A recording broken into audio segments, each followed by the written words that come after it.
Over. Okay, guys, we're gonna try to get started on Senate Bill 185. Yeah. Okay. Yep.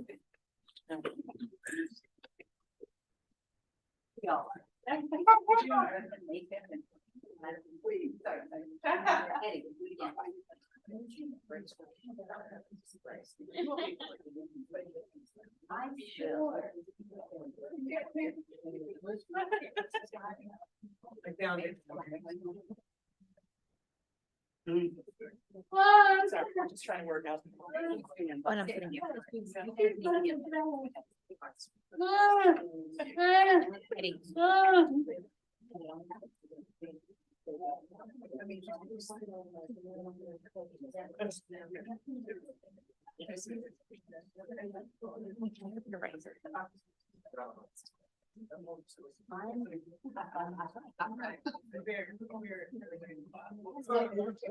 Okay, I'm already sitting here, so I'll just keep my.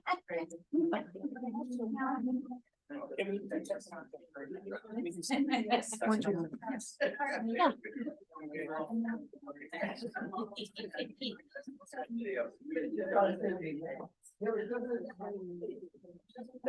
Where do you prefer to voice from Jimmy? Should I prefer to voice from Jimmy? Like, am I doing it wrong? Not, it's not wrong, right? It's just, yeah. You know, yeah, so it makes perfect sense.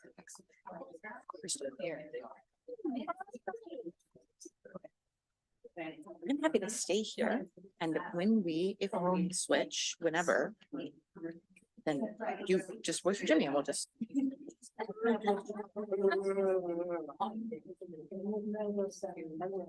I just realized I had. Do you know how to pronounce her name?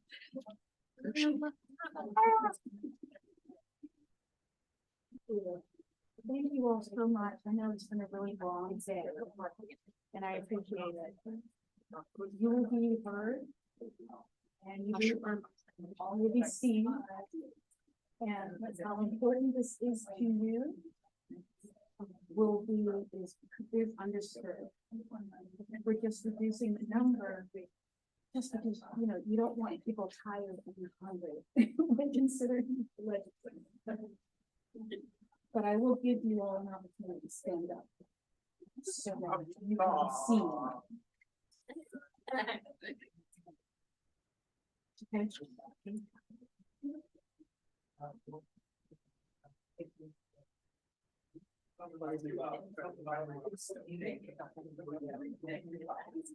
Yeah, you can still always listen. Oh, what am I doing? You're going to just be here. Get out of here. Okay, we're just.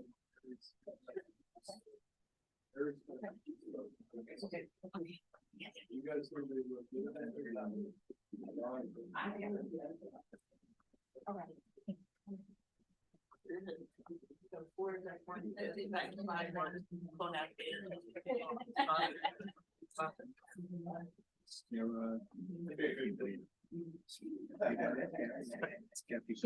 What happened? Get that back on there.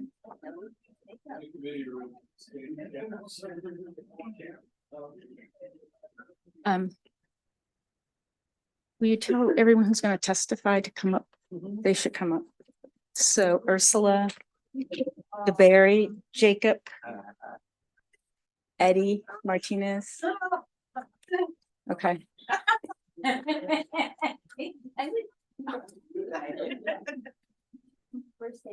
So, yeah. The 5 people.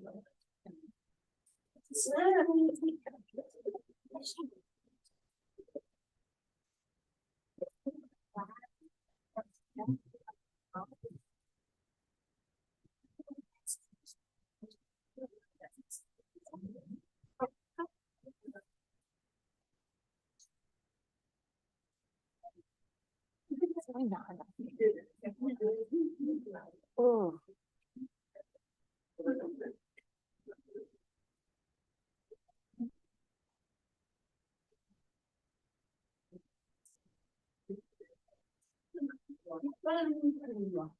Okay,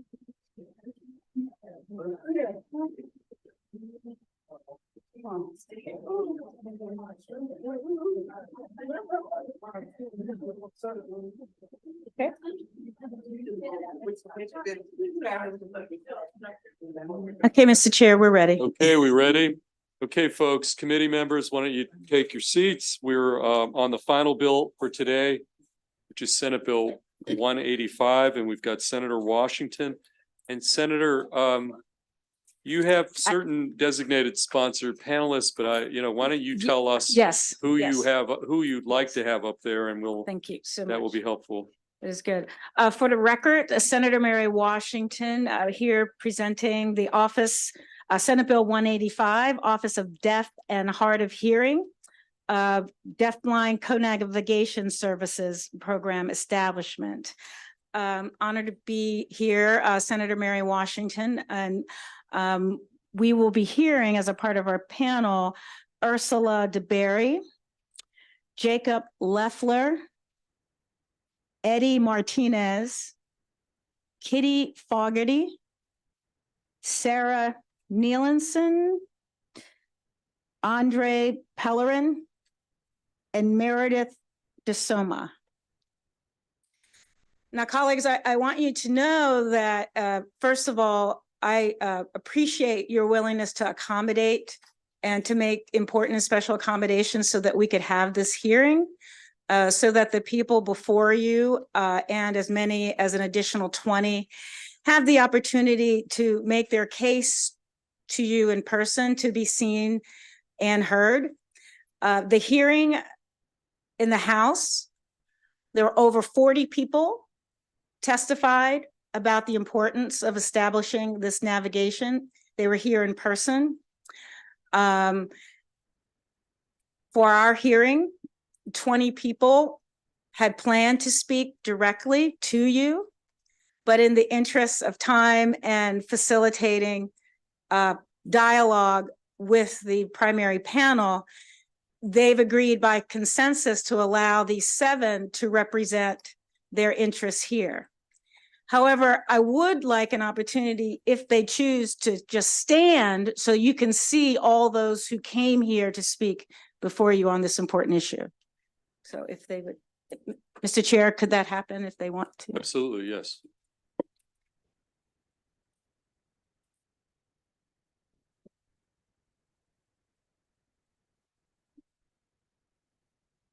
Okay, great.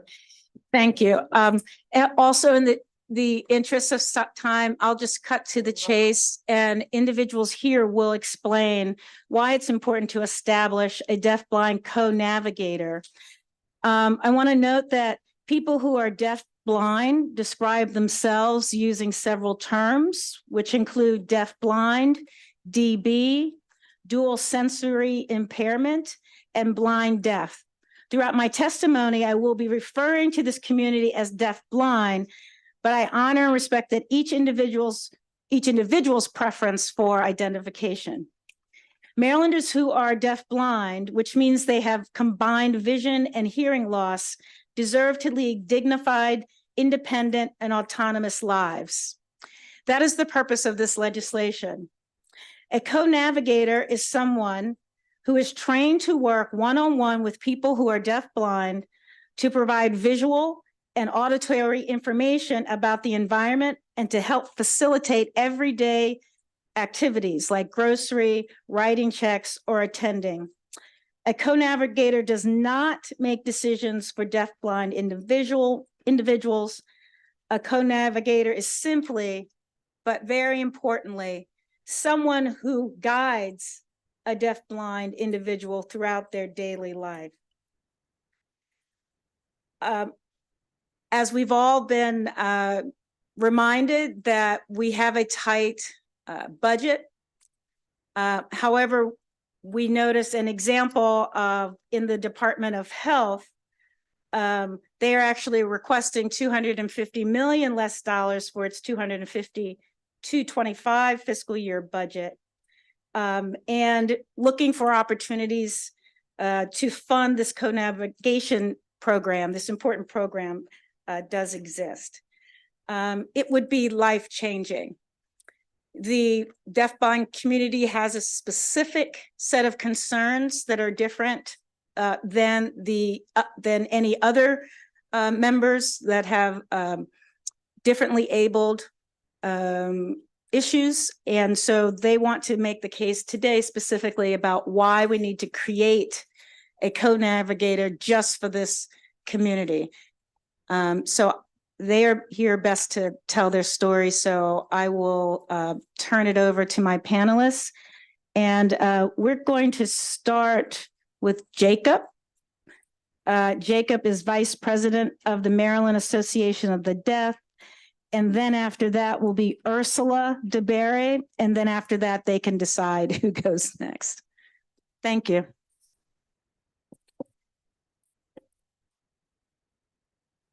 Hello, I am Jacob Leffler. I am Vice President of Maryland Association of the Deaf.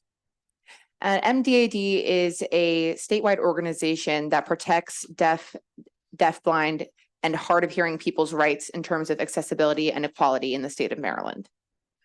We'd like to thank you, Senator Washington, for sponsoring this bill and helping us on this critical topic. Jacob is not on the camera. I wonder whether he might want to move over because people at home watching won't be able to see him. Sorry. No, that's Well, okay. if he wants to come here, he can. So actually, the our deaf interpreter was over. actually interpreting for those people who are on the camera, is what he's saying. But So- Jacob is not, Yeah. Madam Chair, is it possible for him to come to this? Maybe he could just come here. Yeah. it's the can chairman's see. fault. I Yeah, just didn't yeah. know to keep going. No, that's fine. Yeah. Oh, you still won't be seen. No, they can, the interpreter is. So doing the this is audio. Jimmy Belden speaking. The interpreting services that we provide, we're doing that for them, for those people who are on Zoom as well, and also for our deafblind audience here. So this is just a relay of sorts. That's kind of that service. I understand that, but I think it's important for Jacob Leffler, who is here with us today, to have his face and his words seen as well. So if we switch chairs, it's fine. He's just off by a little bit. One chair, two chairs, very simple. Or you just want him And then everyone can be seen. saying that he wants, he just needs to move over one. One. Oh, over here. Oh. One seat, and that'll get us there. And I apologize for interrupting. I just want to make sure that everyone's presence is recorded and understood. Okay, Okay. I'm sorry. No, Thank you, no, Mr. Chair. no, it was appropriate. Okay, are we good? Okay, so let's proceed as where we were. Let's go. Excellent. I will start over. My name is We're not Jacob. gonna put anybody on the clock here, just.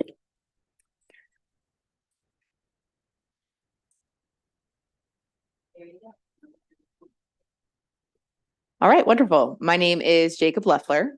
I am the Vice President for the Maryland Association of the Deaf, otherwise known as MDAD, which is a statewide organization that serves deaf, blind, and hard of hearing constituents in the state of Maryland, focused on protecting their rights, equal access, and accessibility, among other things.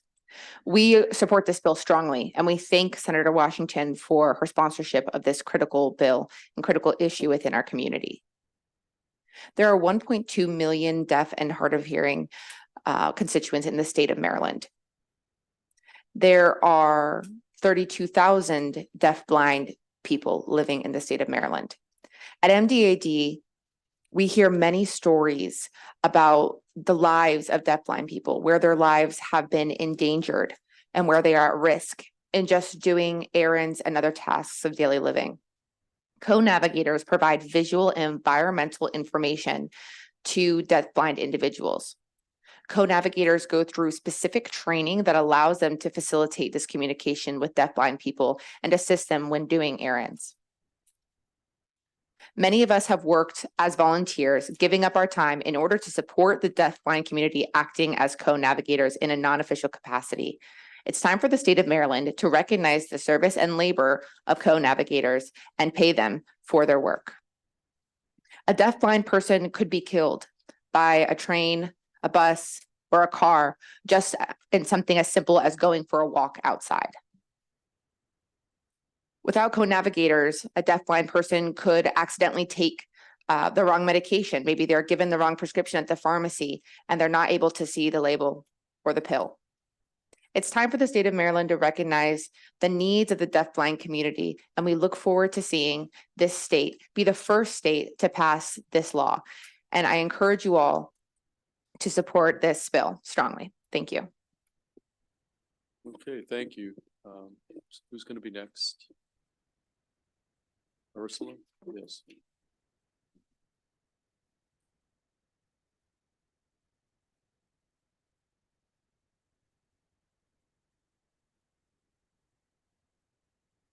Good afternoon, everyone.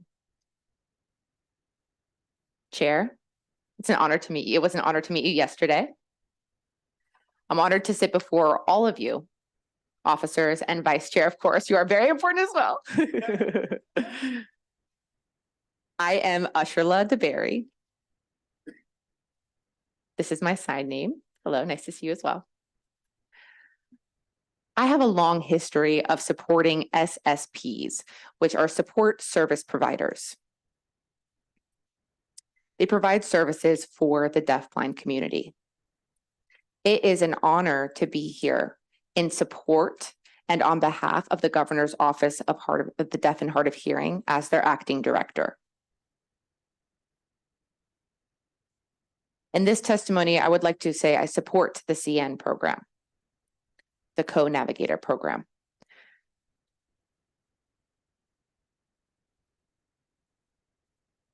Co-navigators are critical to support the deafblind constituents in the state of Maryland on environmental information and provision of access.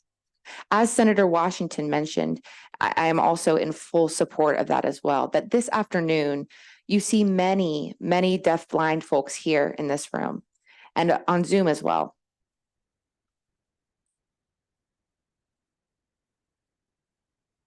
This means this representation of people represents a people that are seeking equity, a people that are tired of being told, we don't have time, this is too time consuming.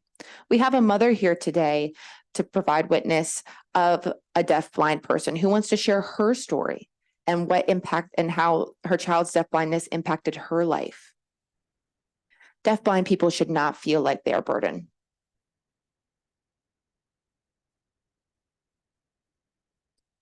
The governor has staunchly supported communication access for, as Jacob mentioned, the 1.2 million deaf and hard of hearing Marylanders. That 1.2 million includes the deafblind community. Former ODHH Director Kelby Brick is also in strong support of this community. He worked tirelessly for many years, and as a result, Maryland was ranked as one of the top states to provide ASL interpreters through the COVID pandemic on TV broadcast. This is one example of the power of ending injustices and creating equal inclusion and access for all. And it doesn't stop there. We should continue this value and sharing and improving the lives of the deafblind community. Because as Governor Westmore has already told us, we're leaving no one behind. Please support this bill to increase the independence and empower deafblind individuals in the state to make important contributions to our society. And the Lieutenant Governor agrees with us. And she told me that earlier today. Thank you. Okay, thank you.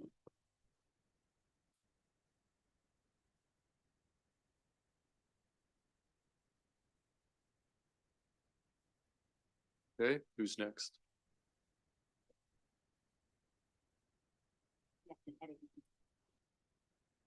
Eddie. Hello, everyone. Hello to the chair and vice chair. Good afternoon. My name is Eddie Martinez.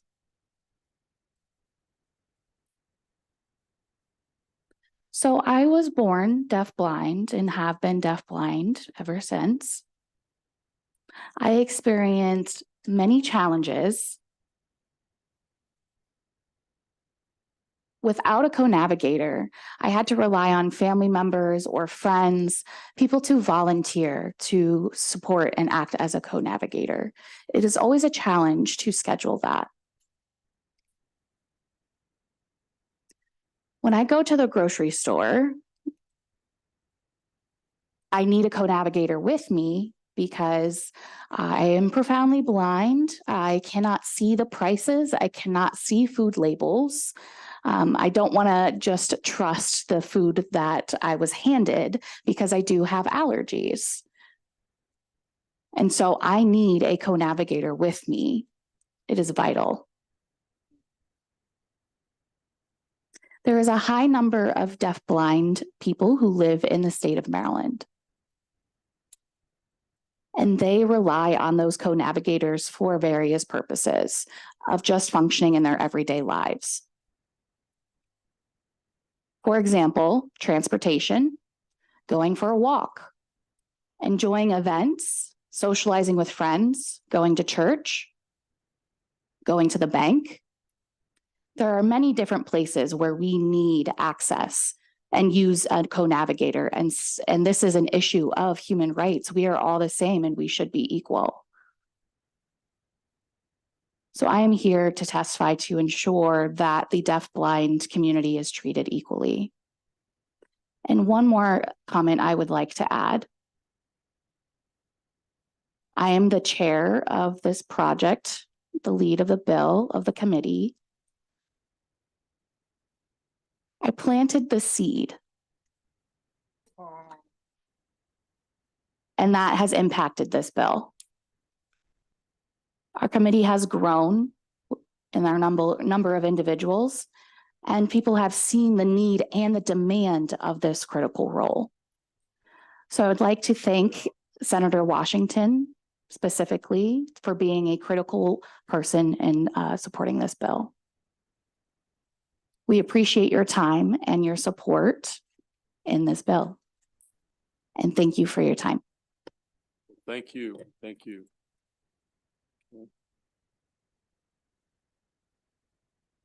Go to the next witness.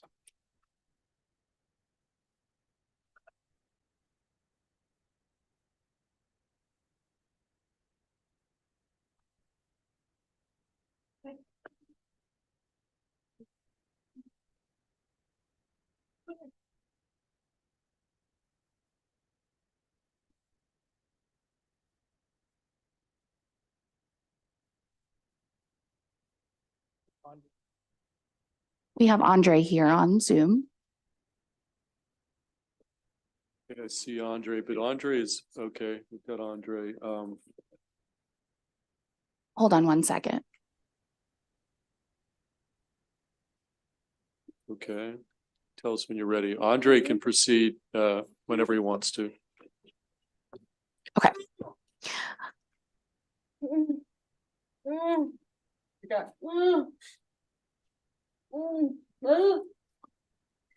Good afternoon. I would like to say thank you for supporting this bill, the co-navigation bill. My name is Andre Hellernick. I am legally blind with Usher syndrome. So my vision is declining. I was born with this disease.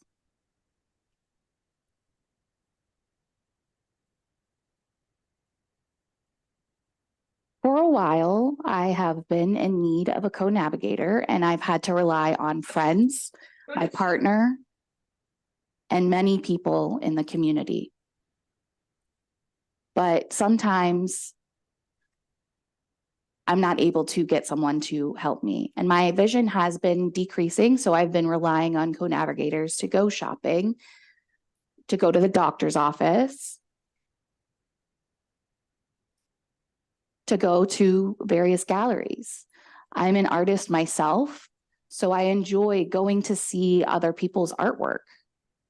A co-navigator would help me with giving me the visual and environmental information and describing what the artwork is. And I'm able to learn more that way. So basically, a co-navigator, they act as my eyes. It is vital to me specifically to be independent. I have been independent for a long time, and I'm at the stage where I am now not able to see well anymore. And that's when I start to lose my independence. And that's something I don't want to lose. A co-navigator would help me to continue my independence. So I hope that you guys, everyone will support this bill and make it happen. It is very important for me. Thank you. Okay, thank you for your testimony. We go to the next witness.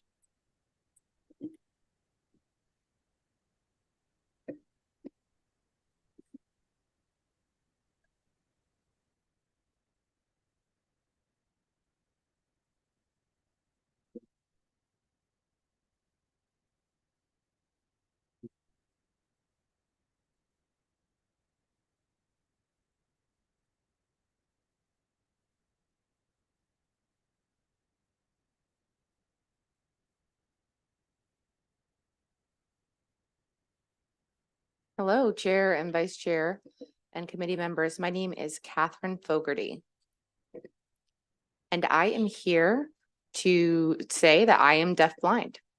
I live in Frederick, Maryland, and we are here in support and on behalf of the Co-Navigator Bill. This is a critical bill to the lives and independent living of deafblind individuals.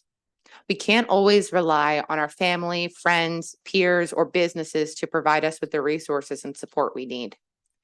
Having a co-navigator allows us to engage with our community, to go to social events, to come to the legislature, to go grocery shopping, to receive transportation, to travel, to go to doctor's appointments.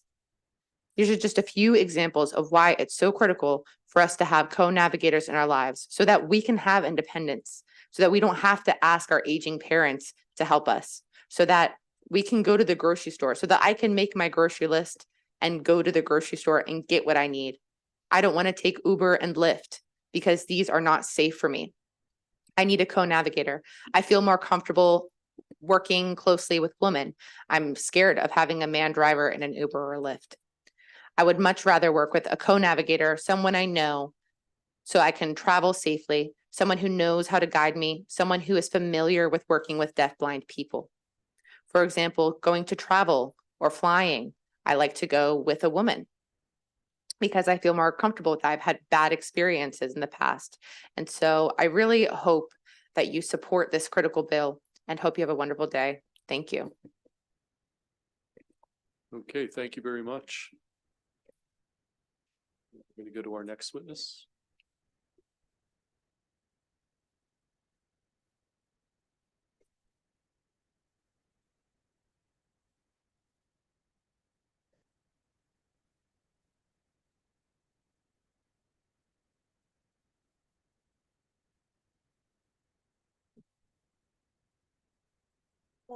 Hello, my name is Sarah Nielsen.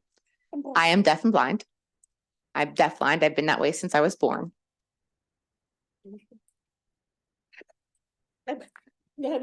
I'm known among my friends as a globetrotter. I love to travel the world, and I traveled the world for many years. However, over the years, my vision has declined. I've always been very independent. I've never used an SSP or a co-navigator until just recently when I started relying on these services a little bit more. Because at airports, the direction system is constantly changing. Sometimes the signs are not clear, or the gate numbers are hard to read, or the letters are unclear.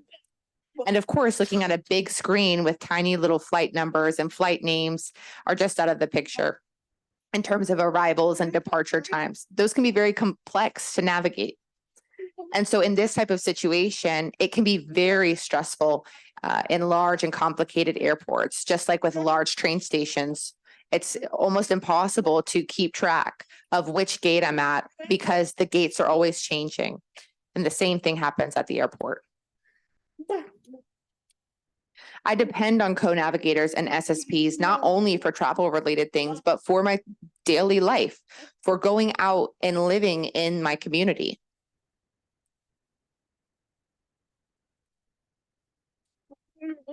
I don't like to depend on my partner or on my family or on my friends. I like my independence because sometimes my partner is not always available. And it's best to have a professional who can be available more and who's more reliable. I would love to continue to have my independence, and I truly hope that this bill passes so that I can. Thank you.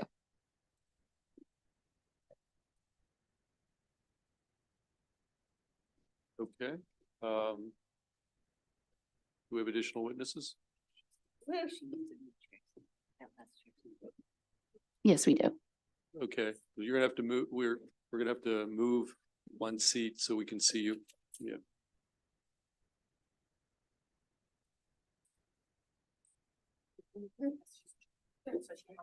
Yeah, we have interpreters that are sitting next to the deafblind individuals, so we're going to move up. Is this okay? Okay, so hello, Chair Fielderman and Vice Chair Keegan. Thank you for your time to listen to my testimony today. My name is Meredith Dima. I have been working very closely with deafblind individuals in Maryland for the past 2 years. I have learned quite a bit in this process from witnessing various scenarios that have come up that deafblind individuals have to go through. For example, I went to Rockville where we were having a deafblind social event. And I noticed that there was construction going on, which caused a blockage on one of the sidewalks where deafblind individuals are supposed to walk. And they didn't have anyone with them. So they were standing there on their own and didn't know where to go. So in that situation, I had to become the co-navigator. And I learned over time that I had to give up my time, my money, and my gas in order to invest and give these services to the deafblind community. And this is with a small amount or no pay. So this has really forced me to reduce my time and my investment to provide the services to the deafblind community.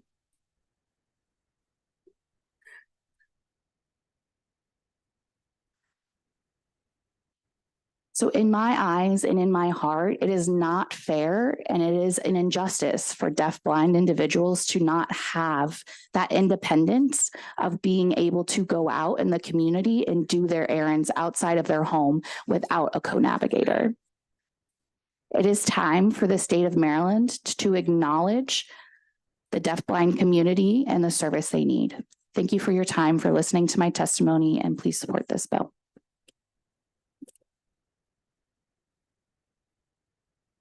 Okay, thank you. Senator Washington, do we have other designated witnesses? I'm trying to keep track of who you had listed on the front end.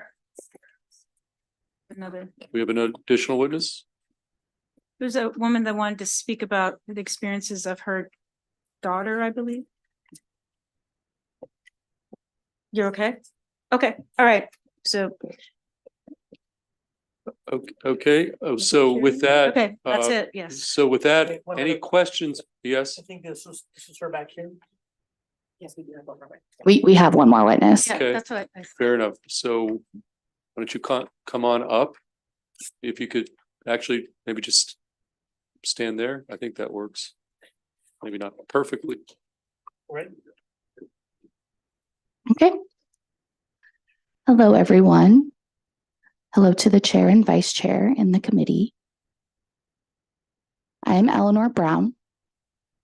I am a deaf-blind individual with my vision slowly declining. My mom is here behind me and she is legally blind herself. I have been taking care of my parents, ever since they've gotten older. And at the same time, I am raising my daughter as a single mother. It has been a big challenge for me. I was involved in an accident that restricted the amount I was able to help. Throughout COVID, I noticed my mom became more and more isolated. She wasn't able to go out. The doctor said she wasn't able to go out anywhere by herself. She needed to have somebody with her. And she had a bad experience riding Metro because there was no communication for there and she doesn't use Braille. So she would rather have somebody who is a co-navigator who can sign in ASL. And I think it's really important to have co-navigators to provide that communication access, like in using ASL. With that independence, she's able to go out and go shopping, go hiking, go socialize with her family and friends, and do whatever she wants to do. She'll have a co-navigator with her to a doctor's appointment or in the hospital. But really, the point is that she's able to go out and access the community. And to have somebody there for my mom and for myself in the future, I'm worried about this every day if I'm going to have a co-navigator available for me in the future. It is hard to find people who will volunteer their time to act as a co-navigator. So I hope that this program will help grow co-navigation services in the state of Maryland. There are many deaf-blind adults, children, and they need access to the visual environmental information. So thank you for hearing my testimony, and I hope that everyone supports this bill. Thank you so much. Okay, thank you. Are there any questions of any of the witnesses? Mr. Washington, do you have any other comments or questions or? Well, Mr. Chair, I just want to thank the committee for, I see you all listening intently and listening to their stories. And also, I just want to thank all of you for coming today and for your courage and for your persistence. And that you are right, this is an equity issue. And it shouldn't be a matter of being able to afford to be a full participant in the life of Maryland. We should support, we want all people should be able to have that access. And especially thank you, Director, for reminding us about that it is our job to hear all voices, and it is absolutely worth the time. And we appreciate the time that you've spent here. So thank you for that reminder. Okay, well, I want to thank everybody who testified. Also, in addition, everybody in the entire crowd in the back, Vice Chair Kagan. Mr. Chair, I just want to add one thing to what the sponsor of the bill, Senator Washington, said, which is that some of the witnesses who are here but did not get to testify or who had to leave, the committee can watch their testimony on the Appropriations YouTube channel and learn more about this issue and hear from other witnesses. And Madam Vice Chair, they also continue to submit testimony and records If they weren't able to. Yeah, so Yeah. if anybody wants to submit a written testimony, you're still welcome to do that. That's still open. So we'll communicate that way. Okay, any final comments, questions? Seeing none, that concludes the bill hearing on Senate Bill 185, and that concludes our work for today. So thank you, everybody. Enjoy